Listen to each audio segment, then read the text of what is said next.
Hey, Shalom. It's Paul Yeshua. Welcome again to The Rock. And for those that remember the Rooster House, which is now right here, that's where we keep our roosters. This was the Rooster House, but we had them in here to work the ground, and now we put the borders in, going all the way back. We're putting some posts, 2 posts on each side to kind of keep the shape of the greenhouse. We added each one of our greenhouses has a thermometer, not thermometer. Why does my mind go blank right now? You know what I'm talking about? Putting the uh, temperature gauge. That's what I'm gonna call it. And I'm tired, so we know how hot each one of our houses are, our hoop houses. But yeah, it's going good. Now we're just gonna be putting in shredded leaves, shredded hay down, and I'll probably start growing in this. We'll put the hay down, and then probably about 6 inches of hay, and then I'll top it off with about an inch of soil, and we'll leave it until fall, and we'll be growing in here in fall. Also, I'm going to be making a door, and I'll take y'all along this front door. I'll take y'all along for the ride as I build the front door, and then for the back part, I'll be putting greenhouse plastic on that. No need to do it now because summer's coming, but anyways. For those that have not been paying attention, I hope that you are paying attention to the fact that this economy is crap. I mean, countless people are losing their jobs, and we've talked about different things that we can do to prepare. You know, there's a Red Lobster shut, was it 40 or 50 stores? Walmart had massive layoffs, and a lot of those layoffs were in the management and corporate levels, including somebody that I know personally, didn't even get warned. And that's really what this video is about, is he didn't even get warned. He's got bills, this, that, and the other, and, higher level, made really good money, and didn't even get warned of the fact that his job was about to be cut. And it just kind of happened suddenly. I think he was told a week in advance, like, yeah, well, we're absolving this job, and well, you can step down and become store manager, which is a considerable hit to his income. When you've got a certain lifestyle that you're living, and not everybody pays attention to the warnings. Not everybody pays attention. That's what the watchman does. The watchman lets you know the sword is coming.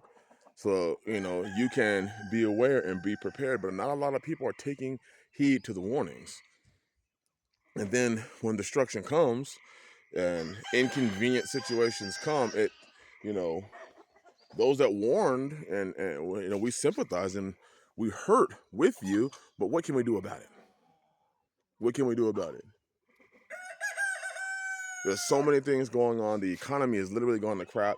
And as this government continues to try and fluff the numbers so it don't look that bad, and that continues to influence the simple-minded to believe that everything's good. This collapse has been so slow that people don't even feel it falling. Kind of reminds me of like let's say a vehicle. If you know anything about auto mechanics, you'll know when your vehicle is starting to act up. Whether you drive automatic or manual or different noises. For the untrained person who's not paying attention, who doesn't do maintenance on their vehicle or doesn't care, that new noise is no big deal to you. But it can end up costing you thousands upon thousands of dollars. It could be the sign that your transmission is going out, your motor's going out, or that gauge, that heat gauge could be, the temperature gauge could be showing a sign that, hey, maybe your head gasket's going out. And we don't do the maintenance, and then we end up in a bad situation, trying to pay a bill that most people aren't ready for, because you didn't take heed to the signs that it was falling. And that's what this is. This is a sign that if you haven't, take some time to prepare. Take some time to do your due diligence and put some work into what you're doing. Make some moves in your life. It's sad how many people just aren't making the moves. They're there. They knocked down one of their roosting spots, but it's a shame. These are just roosters, and these are we're raising to eat, and then we'll be putting more new ones in here. Little contraption I rigged up.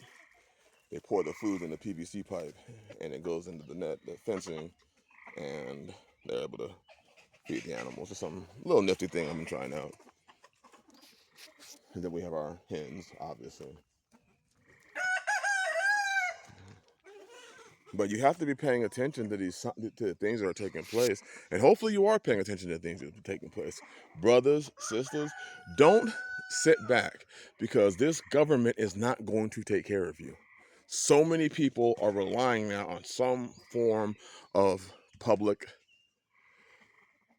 excuse me, public assistance, one form or another. And there's a greater dependency on the system that is coming.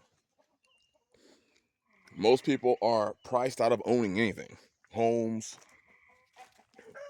anything. It's just getting that bad. So I hope, it's just another warning, I just hope that you're paying attention to these things. More and more people are living on, more and more people are living on credit card. Like, they're living on credit cards. They're literally financing their life. Literally. The borrower was a servant to the lender. They're literally making themselves a servant to banks. They'll borrow one credit card, then max that out, then go get another credit card, max that out, just to pay for food and their daily gas to work. And it's alarming. And if you're not paying attention, hopefully videos like this and others will get you to pay attention.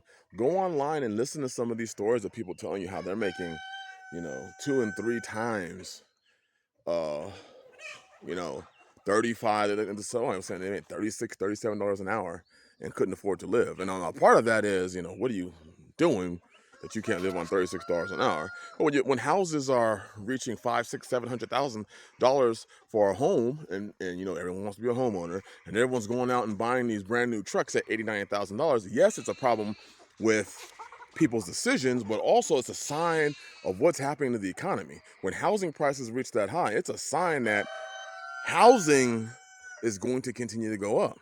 That's one thing we all need. Is houses. Suddenly people who used to talk about, well, you live in an apartment, they're the ones that are looking for an apartment now.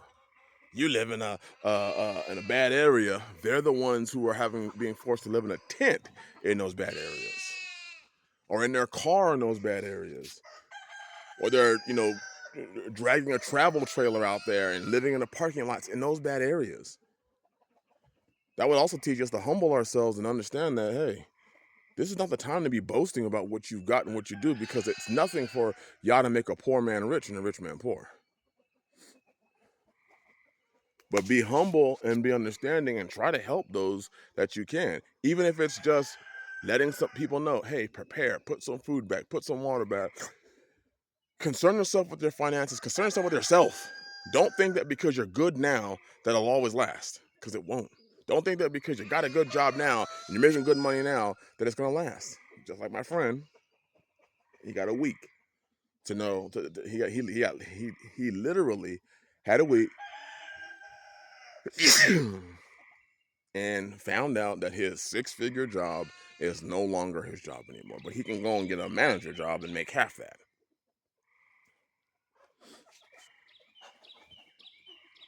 Anyways, hopefully this helps anybody, somebody. And if it doesn't help anybody, hopefully it's just a kind reminder to us that have been preparing and making these steps to continue on that path with an urgency, with a fire, because we see what's going on and we should be making those moves. All right, bless y'all. Have a blessed day. Shalom.